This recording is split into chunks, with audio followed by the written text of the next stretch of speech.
ਸ਼੍ਰੋਮਣੀ ਅਕਾਲੀ ਦਲ ਬਾਦਲ ਪ੍ਰਧਾਨ ਸੁਖਬੀਰ ਸਿੰਘ ਬਾਦਲ ਅੱਜ ਸ਼ਹੀਦ ਜਥੇਦਾਰ ਭਾਈ ਗੁਰਦੇਵ ਸਿੰਘ ਕੌਂਕੇ ਜੀ ਦੇ ਘਰ ਪਹੁੰਚੇ। ਇਸ ਮੌਕੇ ਉਹਨਾਂ ਪੱਤਰਕਾਰਾਂ ਨਾਲ ਗੱਲਬਾਤ ਕਰਦਿਆਂ ਪਰਿਵਾਰ ਨੂੰ ਇਨਸਾਫ ਦਿਵਾਉਣ ਦੀ ਗੱਲ ਆਖੀ ਤੇ ਪਰਿਵਾਰ ਨਾਲ ਦੁੱਖ ਸਾਂਝਾ ਕੀਤਾ।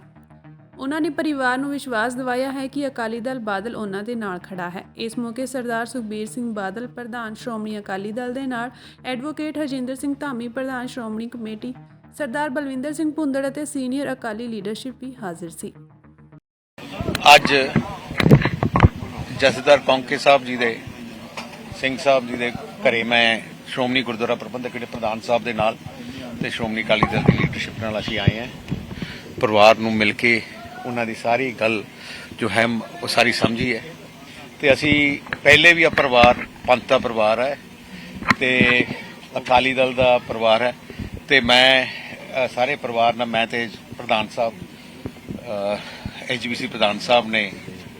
ਪੂਰਾ ਵਿਸ਼ਵਾਸ ਦਿੱਤਾ ਹੈ ਕਿ ਅਸੀਂ ਜੋ ਕੁਝ ਵੀ ਲੀਗਲ ਹੋ ਸਕਦਾ ਹੈ ਅਸੀਂ ਟੌਪ ਦੀ ਟੀਮ ਕ੍ਰੀਏਟ ਕਰਕੇ ਅਸੀਂ ਤਹਿ ਤੱਕ ਜਾਵਾਂਗੇ ਤੇ